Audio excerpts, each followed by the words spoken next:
So today's episode is with Dr. Meenal Agarwal, who is a board-certified optometrist, entrepreneur, and leading voice on the eye-brain connection,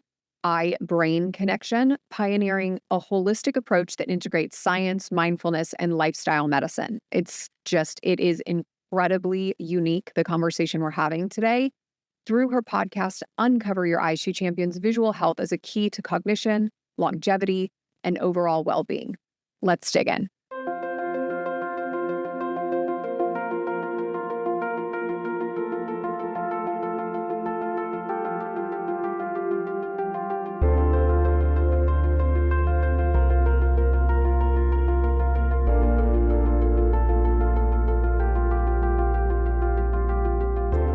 Meenal, thank you so much for being here today. I'm actually really excited to have this conversation for a couple of reasons that I'll unravel, of course. But you have a very, very unique and interesting line of work looking at the connection between our vision, our eyes, our brain, our hormones. We're just going to dig into a world of fascinating insight. So thank you so much for being here today. Thank you for having me. It's an honor. Thank you. Yeah, absolutely. So tell me a little bit how you ended up in this specific line of work or this niche, because it's particular and unique. And usually there's a little bit of a story that goes along with that. So I'd love for you to share a little bit about your journey and how you ended up here. Yeah, I ended up where I am today being an eye doctor because I was diagnosed with glaucoma when I was 11.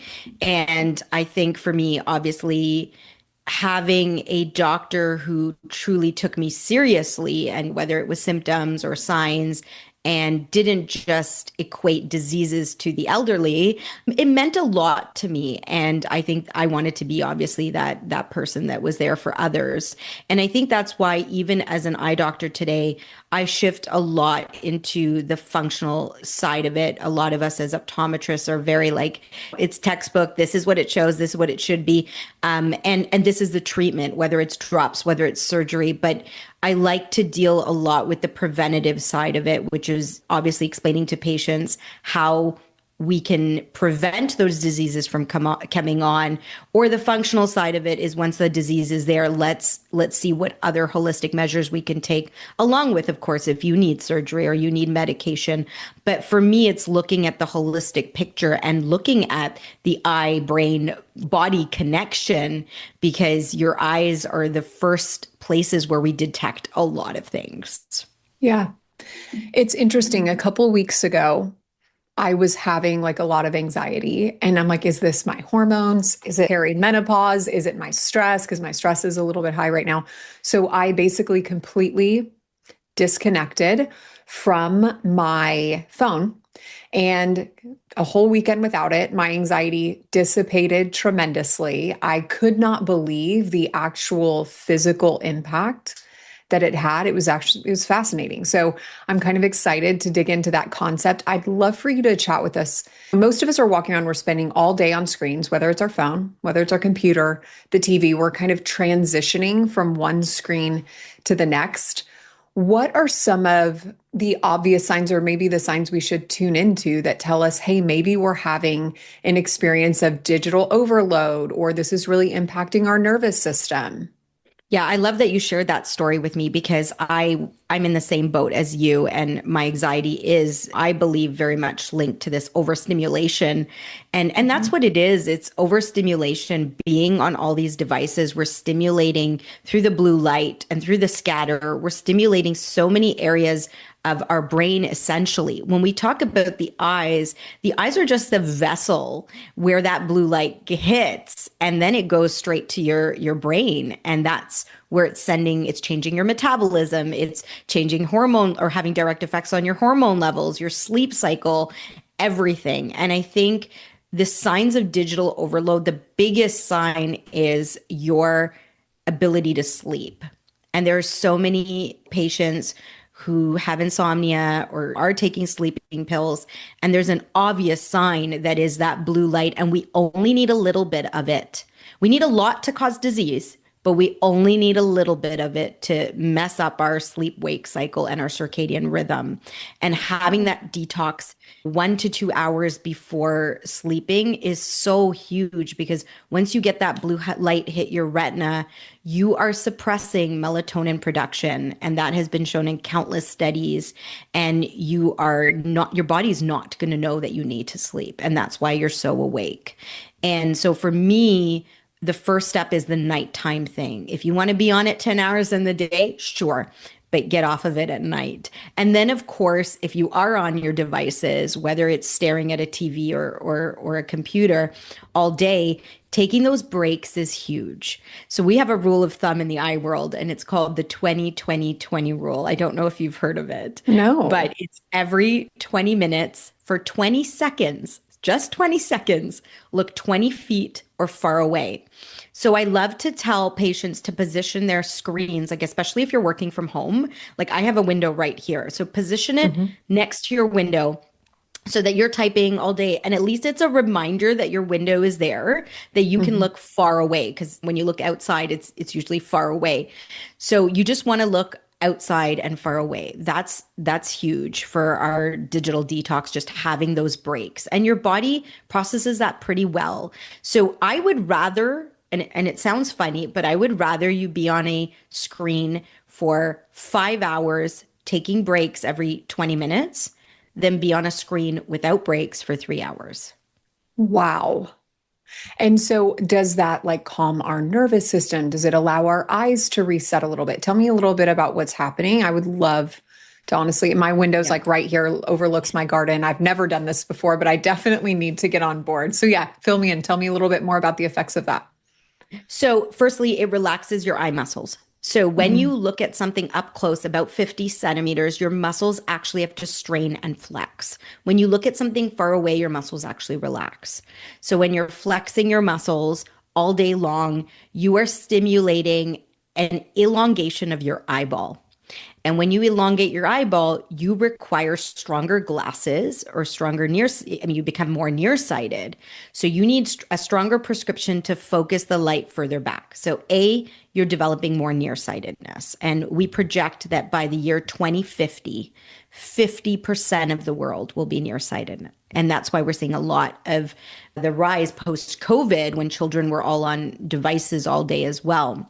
So that's number one for us in the eye world. Number two is the release, of course, of the scatter, the blue light. We know that we're getting a lot of digital strain without the breaks. If we're breaking that up, that is more effective.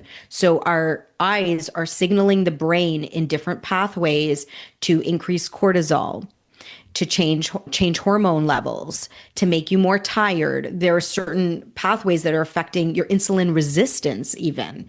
So that's why, again, in the day, okay, but if you're doing it at night, you're affecting that. You don't want your cortisol up. You don't want to affect your insulin resistance. And that's why we see a lot of, even patients with insulin resistance, we see sugar fluctuations and we see that directly in the eyes. So it all goes hand in hand. Your whole body is intertwined, but your eyes are, I always say, the primary vessel that we want to maintain that less strain in that vessel.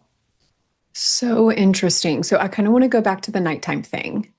So I'm a very poor sleeper. I also like my favorite thing is crawling into bed with my husband and like watching a TV show and relaxing.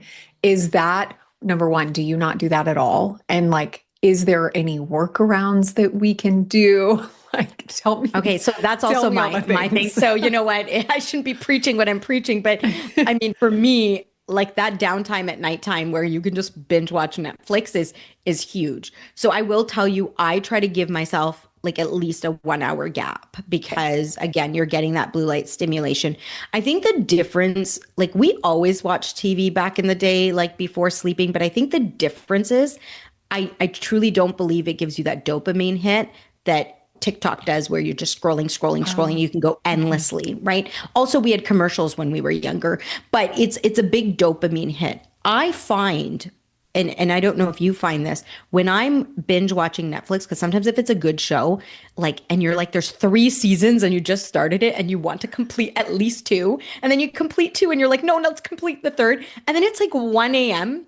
I Yeah. am dead in the morning. Like I am not only, even if I wake up later, my cycle, my body, my Mhm. hormones, I feel sluggish, I feel gross.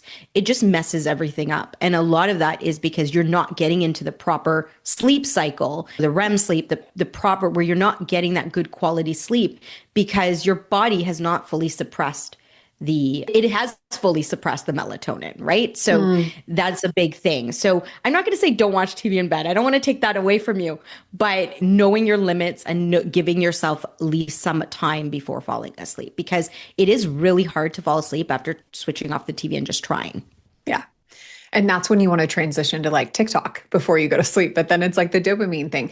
And it's such an interesting point about when we grew up and we were watching TV. One, two, I think the TVs were so much smaller and we weren't so, it wasn't so long that we were watching, at least for me, I didn't have cable. It's like, am I going to really sit here and watch Golden Girls for 4 hours? No, we had very limited options. So we didn't really binge watch TV. We would maybe watch a movie and then it was over and we were done. And then the whole idea of commercials is probably a built-in eye break too.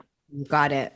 Yeah. And Interesting. we don't have that now. And our kids, like, they're like, they can't watch something with a commercial. And it's like, for me to, I have to yell at them and be like, okay, that's it. You've watched one episode, done. But it's hard for them. And you want to protect your eyes because your eyes are the window to the body. You know, have you ever heard that phrase where they're like that window to the soul or your Yeah. body? And that's so true because the eye is the only place in your entire body. There's no other doctor that can see your blood vessels on an examination. Yeah. You can go to any doctor and they cannot internally see your blood vessels.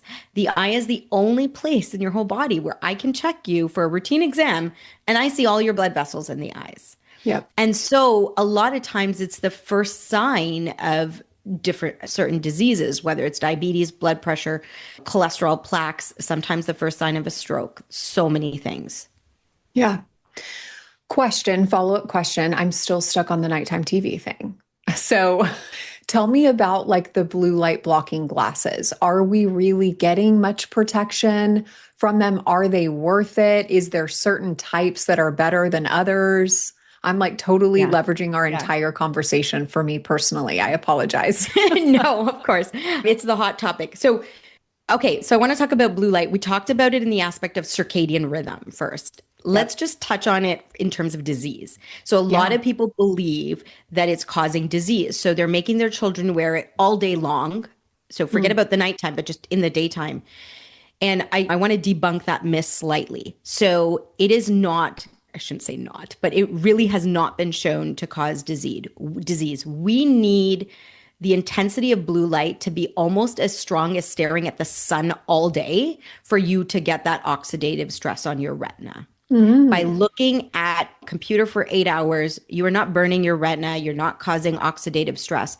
And a lot of the studies that have been done are on animal models or animal subjects, and they are using the intensity as strong as the sun. Mm.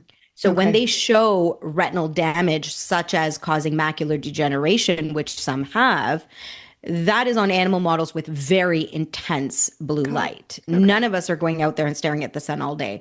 So we are not getting the disease. So if you are going to be using it for the purpose of the nighttime thing, like you have to be watching TV or on your computer for 2 hours at night and you want to use it, sure. And then let's get into how much it filters. So Mhm. blue light, the highest filter we typically see is about 30 to 40%. So the amount that the coating or glasses are filtering is important. There's a lot out there that are advertised on the internet, but they essentially only filter 10%. So who really cares then? Is it even worth it? But you want to get about 30 to 40%. A lot of times when you wear glasses, prescription glasses, and you get a blue light filter coating put into those glasses, a lot of them do filter 30 to 40%. Okay. So just confirm that, but a lot of them do. So if you're already wearing glasses, go ahead and do it. Okay. But if you don't wear glasses and you are just going online and buying these demi ones for 10 that are filtering 10%, 20, even 30%, a lot of times they don't have an anti-reflective coating. They're just dummy blue light filter glasses. So on one hand, you're trying to filter the scatter that's coming from your screens because blue light has a lot of scatter. And so you're trying to reduce your digital eye strain and you're trying to help your circadian rhythm. But on the other hand, you don't have an anti-reflective coating on there. So you're getting a lot of reflections in. So it's like a trade-off. So for me, I would rather you just not wear them or just reduce your time before bed. I don't really need you to wear it all day.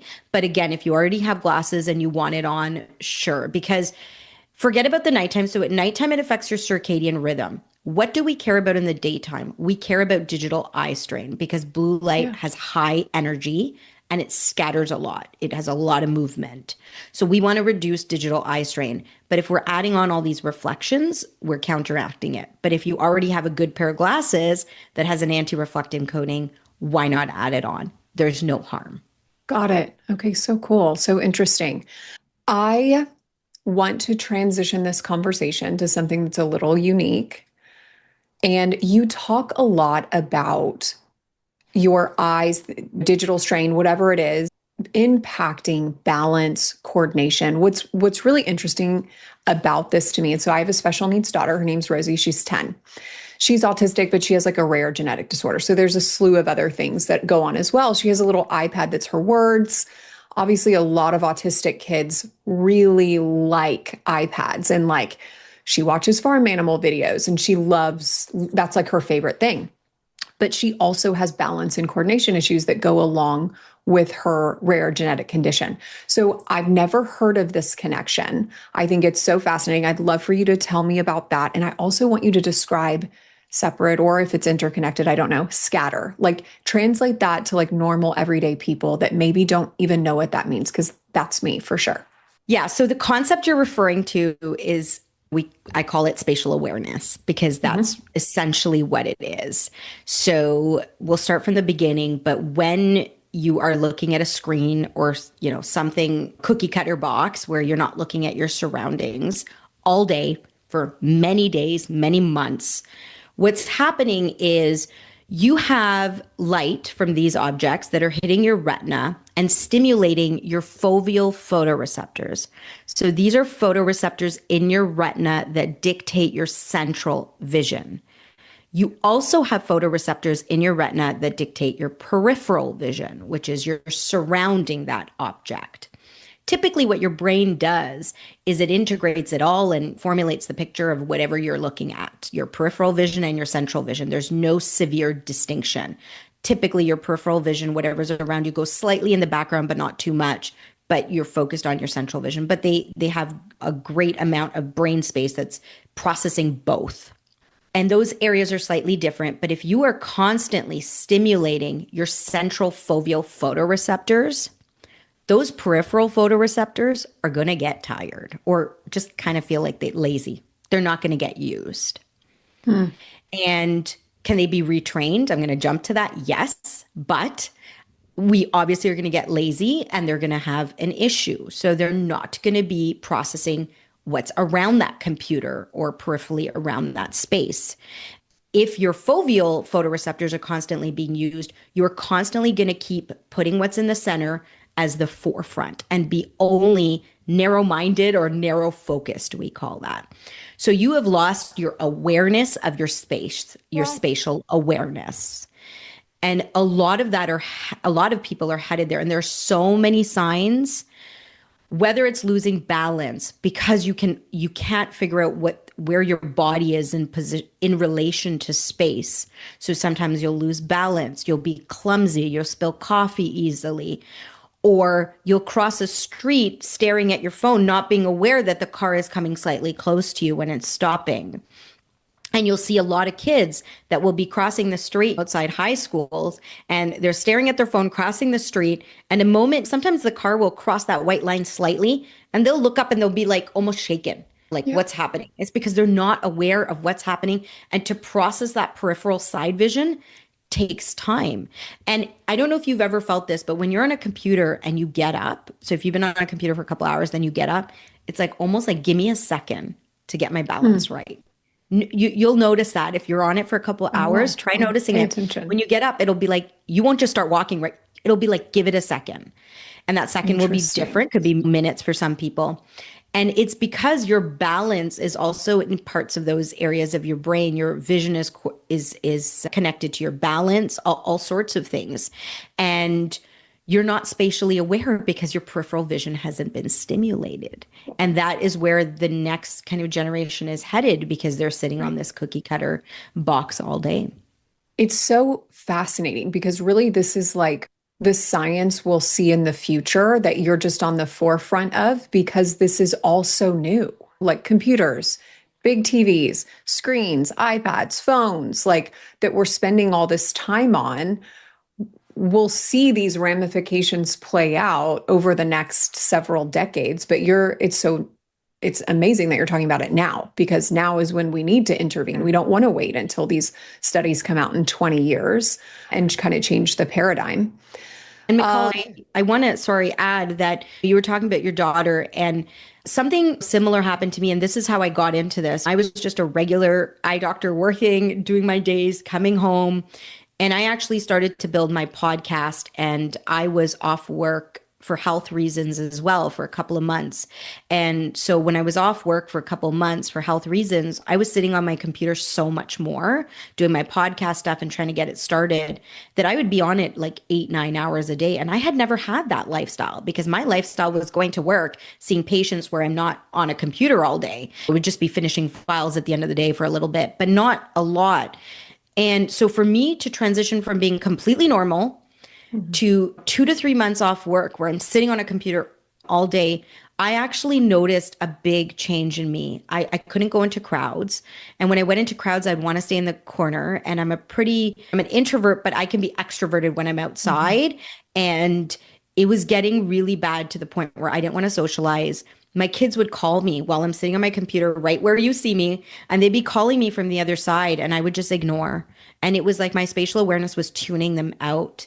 Mhm. And it got to a point where I was not talking to them as much. I was tuning them out. And that's when it hit me that I felt like I was being a bad mom. Yeah. And I think that's when something is going on with me. And I went to a point where I was ready to talk to my family doctor. Do I have Alzheimer's or dementia? Because I felt like I had something. Couldn't be baby brain or brain fog that you have when because I wasn't pregnant, but there Yeah. was something going on with me and I couldn't figure it out. And I was going crazy trying to see like what's happening to me mentally. And then as I started going back to work, how is this disappearing? How it took months, but like, Wow. how am I getting better? And that's when I said, like, the only thing that was different was me sitting on a computer for so much longer. What is happening to my brain? And that's how I started kind of wanting to educate people about this because I just did it for 2, 3 months. But how much of the world is sitting at home working from home? And how many of these kids are required to take Yes. laptops all day to school and then all Yep. day at home working on it? So that was kind of my story that I hope people can resonate with, and I hope people actively make some changes.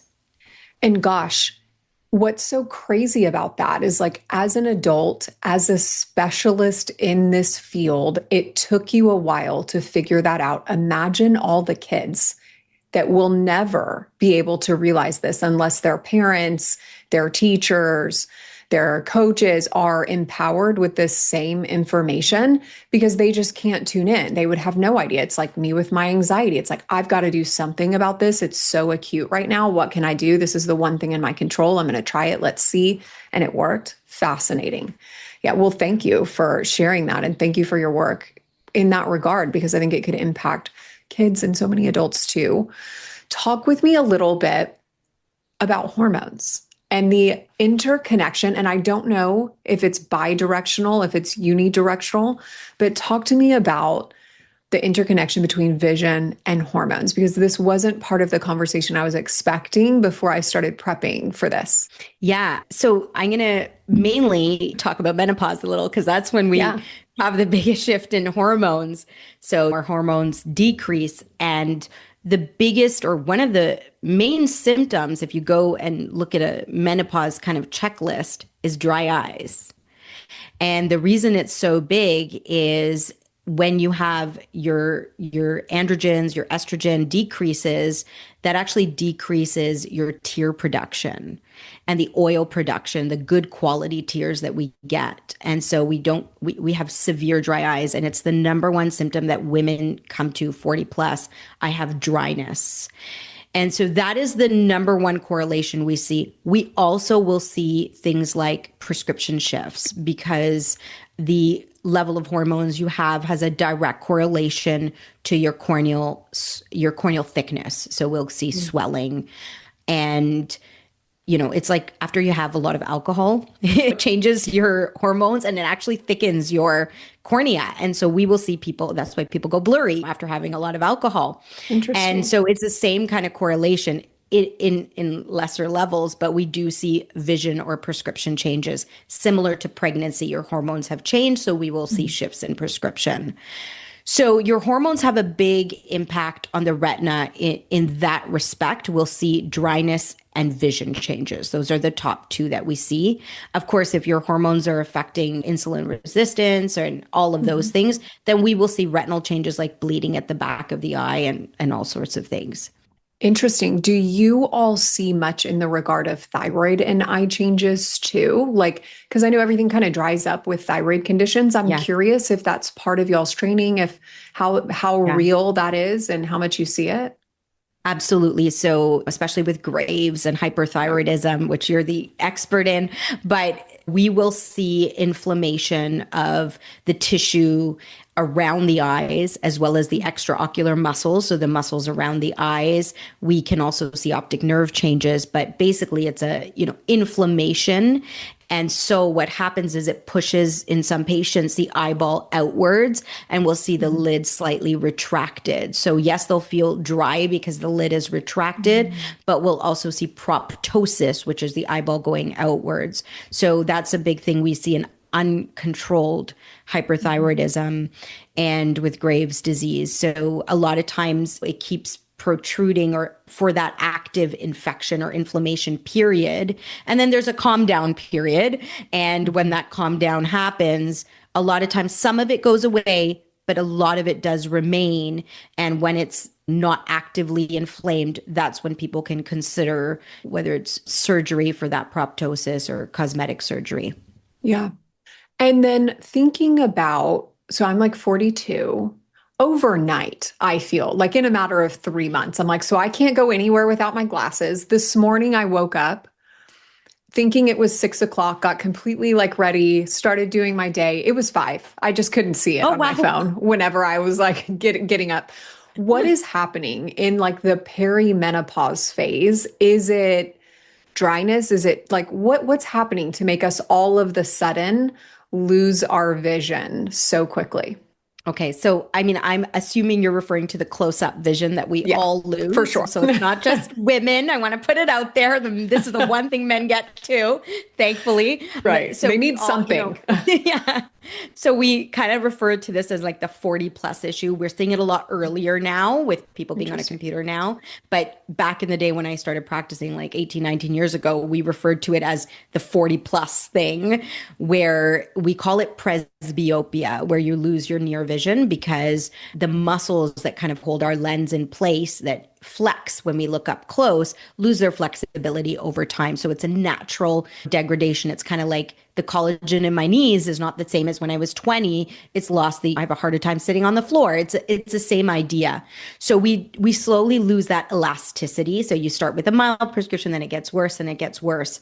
So it is going to get worse. That's part of all of us. I truly believe, I mean, we're all aging. The bottom line is we can't not age, but can you slow that process down is the $1 million question. Yeah. And my theory is that if we are seeing that degradation earlier, so as eye doctors, Mhm. we're seeing a lot of this presbyopia happen even in 35 now. When before, I remember like I'd always be like, what's the oldest patient? What's the youngest patient? Like we would kind of like Mhm. make it a running joke. Like I had one that was 48 that just started. So we would see people 48, 49 starting presbyopia. And now we're seeing people 35, Mhm. 34. I think I had a 29-year-old the other day and I was like, what's going on? I've never seen that. So it's always a running kind of thing amongst us. And what is the one thing that has changed? I mean, we can talk about everything, whether it's our sugar levels, our sleep cycles, but the one thing has changed is our near work. The Yeah. next generation is doing a lot more near work. So when you look up close, there's another mechanism where muscles actually flex as well to look up close. And you are flexed so much that you lose that elasticity faster. So not Wow. only is it called presbyopia, but it's now part of farsightedness where you're losing that ability to focus up close and you're kind of getting a double whammy. And so Mhm. we don't really know, is this presbyopia that's early or is this farsightedness? And I don't think any of us will ever know the culprit behind the eye and what's happening in there.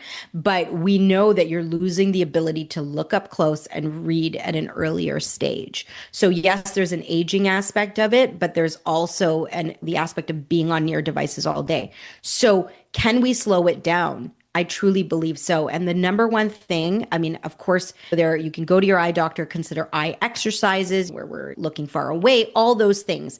But the number one thing you can do for yourself today is take those breaks every 20 Mhm. minutes for 20 seconds. And that will help relax your eye muscles. I love it. Fascinating. I had one more question. Tell me a little bit about cortisol, the interrelation between vision, cortisol. Again, I don't know if it's both ways. I completely imagine blue light stimulates cortisol, but is there anything else like, or just expand on that concept, how stress impacts our eyes? Yeah. So I mean, it is a blue light pathway where we now kind of know we're awake because it's hit our Mhm. retina. And there's this pigmentation in some of our ganglion cells that gets stimulated and it sends signals to the brain and it to tell us we're awake, but it also sends via different pathways to increase cortisol levels. So we get more stressed. So that's where like the whole hit comes when you're sitting on a computer all day and you're getting that you're going to get that cortisol rise. And so Mhm. you are going to get more stressed. Maybe that's going to trigger your anxiety. Maybe that's going to you're going to be more alert. You're going to be more hyper focused, more hyperactive. It's a whole loop, but that's essentially the main pathway that we're increasing our stress levels. And then there's interconnected pathways with insulin and sugars and cortisol, and Mhm. that then feeds back to the eyes. And that's a whole nother loop where your stress levels or cortisol is high, so it's increasing your insulin resistance, and therefore your sugars are high, and therefore affect your blood vessels in your retina. Mhm. So there's all sort of pathways, all interconnected. Wow. So, in closing, if you could tell listeners three things to do to protect their eyes, their hormones, their spatial awareness, balance, and coordination as we age. Obviously, eye breaks is one for sure. I will be implementing that into my life. Absolutely. But tell us a couple more things that Yeah. people can do. Like you said, the eye breaks, the 20-20-20 rule, where I also want to call it the digital detox, Mhm. getting off your devices at nighttime, but getting that morning sunlight. So I'm one of Mm. those people that yes, I promote sunglasses because when you get that strong UV radiation in the afternoons, that's important if you're gardening for a couple hours. But having that morning without your sunglasses to get that circadian rhythm kicking in is so huge. 10, 15, 20 minutes, that's all you need. So getting that morning walk, your digital detox, and moving around. So for me, Mhm. I know people will say, well, you're not a doctor that talks about like movement and longevity like that, but moving around is how you're going to gain your spatial awareness. So Yeah. if there's no movement and you're sedentary sitting all day, you're not really looking around to gain that spatial awareness. So if we want to start with just those three basic things without going to an eye doctor, those are the top three things. I love that. I love that. tell listeners a little bit about where they can find you, any resources you have that is available to them, where you like to hang out on social media, all the things. Yeah, absolutely. You can find me on Instagram at Dr. Agarwal. I do have a Substack newsletter there Hmm. where you can subscribe in the bio that I put out a lot of information about spatial awareness and other eye topics. I also have a podcast called Uncover Your Eyes, the truth about health and wellness. So you can find me on all platforms. And yeah, thank you for so much for having me. Absolutely. Thank you for being here. Thank you for sharing your work. It's incredibly, incredibly important. And yeah, fantastic conversation. Thank you.